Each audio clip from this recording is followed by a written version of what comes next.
मित्रों नमस्कार, मेरा नाम डॉक्टर दीपक अग्रवाल है और एक बार फिर कोविड से संबंधित कुछ जानकारियां लेकर के, कुछ सलाह लेकर के, कुछ मशवरे लेकर के आप सबके समक्ष उपस्थित हुआ हूं इस वीडियो संदेश के माध्यम से। मित्रों कुछ बातें जो नई अभी कुछ दिनों से देखने में आ रही हैं, उसे लेकर के लोग बहुत कंफ्यूज हैं। बहुत जो नॉन मेडिकोज़ हैं, जो मेडिकल फील्ड से रिलेटेड नहीं हैं, वो लोग बहुत ज़्यादा परेशान हैं और उन्हें समझ में नहीं आता कि जब हमें कोविड के सिम्टम्स आएँ या कोविड जैसे कोई भी लक्षण दिखाई दें, उस समय हमें क्या करना है और क्या नहीं करना है।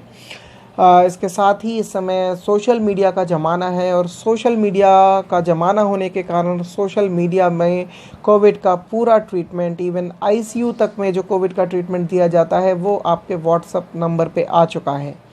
और आपको कहा जा रहा है कि जैसे ही आपको कोविड के लक्षण दिखाई दें तो आप ये ट्रीटमेंट जो है स्टार्ट कर दो, ये कोविड का रामबाण ट्रीटमेंट है। तो उसी सारी बातों को लेकर के आज मैं यह वीडियो आपके समक्ष बना रहा हूँ।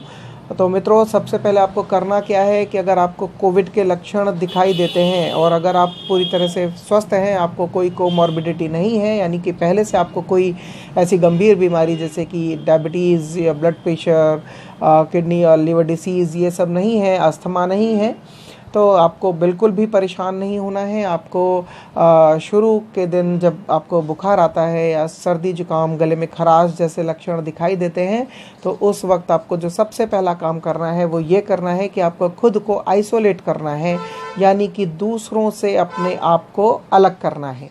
देखने में आता है कि बहुत सारे मरीज जो बुखार से पीड़ित हैं, जो इवन जो कोविड पॉजिटिव भी आ चुके हैं, जिनका आरटीपीसीआर टेस्ट पॉजिटिव भी आ चुका है, वो भी रोज़ शाम को और बाइक लेकर के या कुछ किसी काम से इधर उधर घूमते रहते हैं। तो पता नहीं उनके मन में ऐसा क्या चल रहा है कि मुझे तो कोरोना हो ही गया है, तो मैं उसको और भी लोगों तक बांट दूं। तो ये भ्रांति ये जो आपकी सोच है, ये बिल्कुल गलत है, इसे बदलिए।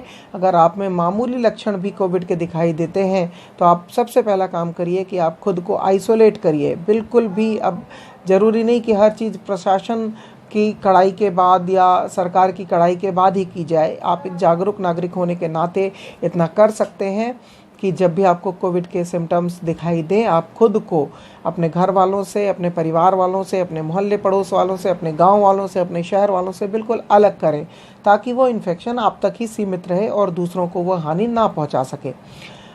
दूसरी बात आपको ये करनी है कि आपको कोविड के सिम्टम्स आते ही तुरंत किसी बहुत बड़ी जांच, बहुत महंगी जांच की तरफ नहीं भागना है। देखने में आ रहा है कि जो पैसे वाले लोग हैं, जो आर्थिक रूप से संपन्न लोग हैं, उनको कोरोना के मामूली लक्षण आते हैं और वो CT scan, D dimer, CRP, serum ferritin और तमाम जितना भी कोविड का प्रोफाइल है उसकी तरफ वो बिल्कुल दौड़ जाते हैं और जाकर के सीटी स्कैन सेंटर्स में, पैथोलॉजी सेंटर्स में भीड़ लगा लेते हैं।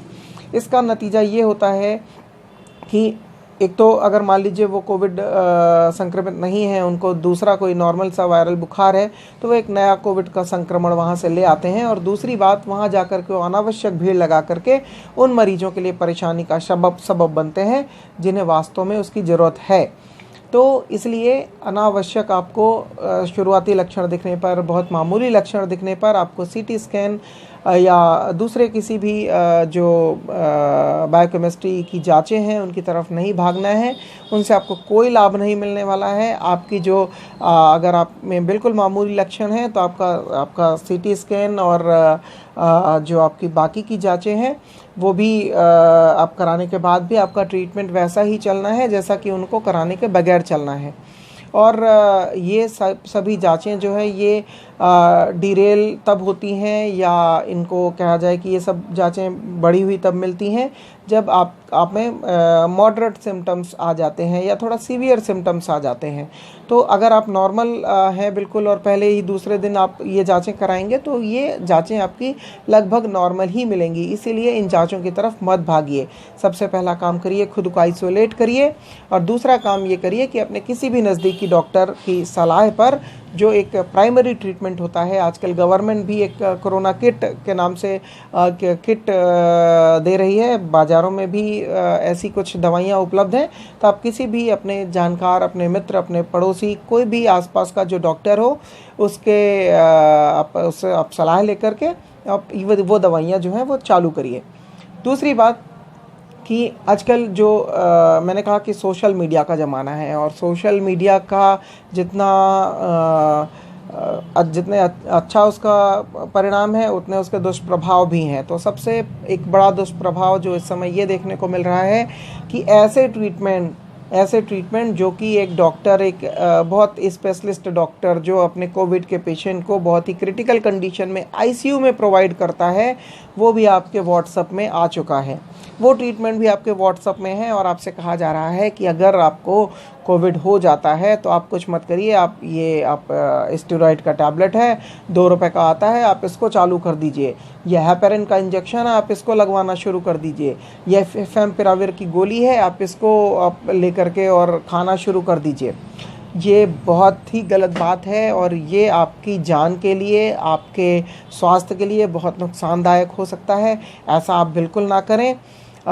स्टेरॉइड्स कब शुरू करना है, फेविपिराविर कब शुरू करना है और बाकी दूसरी दवाइयाँ कब शुरू करना है, ये सिर्फ डॉक्टर आपको बता सकता है। इसीलिए उस दवाई को कब शुरू करना है, उसका डोज कितना लेना है, उसे कैसे कितने दिनों तक लेना है, कब उसकी मात्रा घटानी है, कब उसकी मात्रा बढ़ानी है, ये सारी बातें एक आम इंसान को नहीं पता होती हैं। ये आपको व्हाट्सएप के मैसेज में नहीं पता चल सकती हैं। इसीलिए ऐसा बिल्कुल ना करें। अपने मन से कोविड की दवाइयाँ किसी भी प्रकार की ना खाएं। हाँ, आपको सामान्य, अगर आपको डॉक्टर्स के पास डॉक्टर्स की अवेलेबिलिटी को लेकर के कुछ प्रॉब्लम्स हैं तो एक जो सामान्य कुछ दवाइयाँ बताई जा रही हैं जो कि एक कोरोना किट के नाम से गवर्नमेंट भी उसको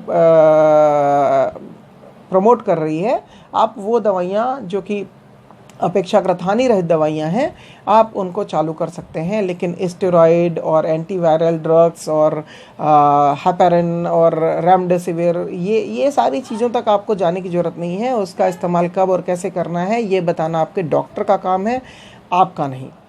अब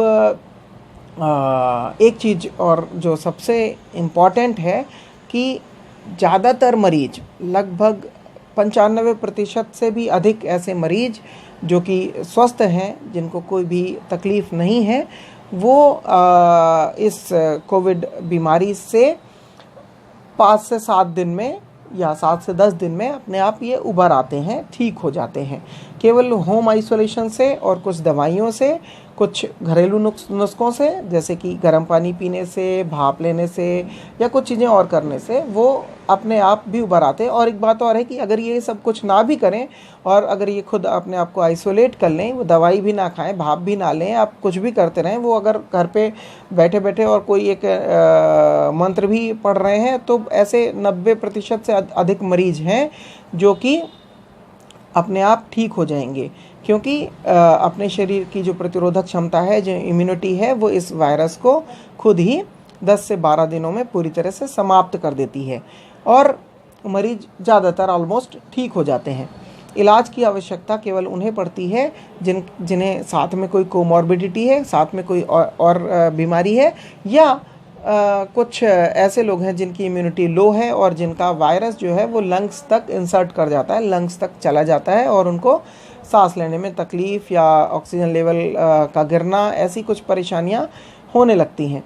तो आपको एक मेरी सबसे आवश्यक सलाह ये है कि आप अपना ऑक्सीजन लेवल जो है उसको चेक करते रहें, और अगर आपका ऑक्सीजन लेवल नॉर्मल है और आपको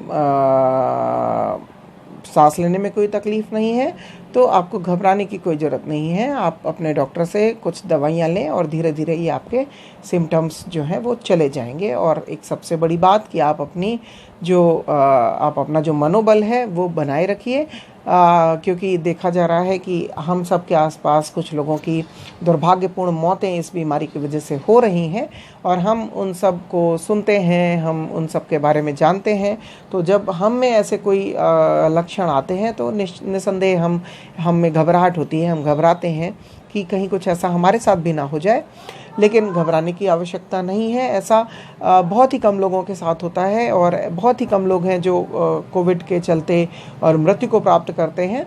और केवल कोविड ही नहीं, बहुत सारी बीमारियां ऐसी हैं जिसमें कुछ प्रतिशत लोग जो हैं वो अपने जीवन को नहीं बचा पाते हैं। इवन मलेरिया में भी, डेंगू में भी, न्यूमोनिया में भी, टीबी में भी, सब में कुछ प्रतिशत लोग जो है वो मृत्यु को प्राप्त हो जाते हैं। इसीलिए आपको ये बिल्कुल नहीं सोचना है कि कोविड होने का मतलब मृत्यु है। आपको हॉस्पिटल की तरफ, बड़े बड़े डॉक्टर्स की तरफ बिल्कुल नहीं भागना है। आशा है आप इन सब बातों का ध्यान रखेंगे और स्वस्थ रहेंगे। बहुत बहुत धन्यवाद।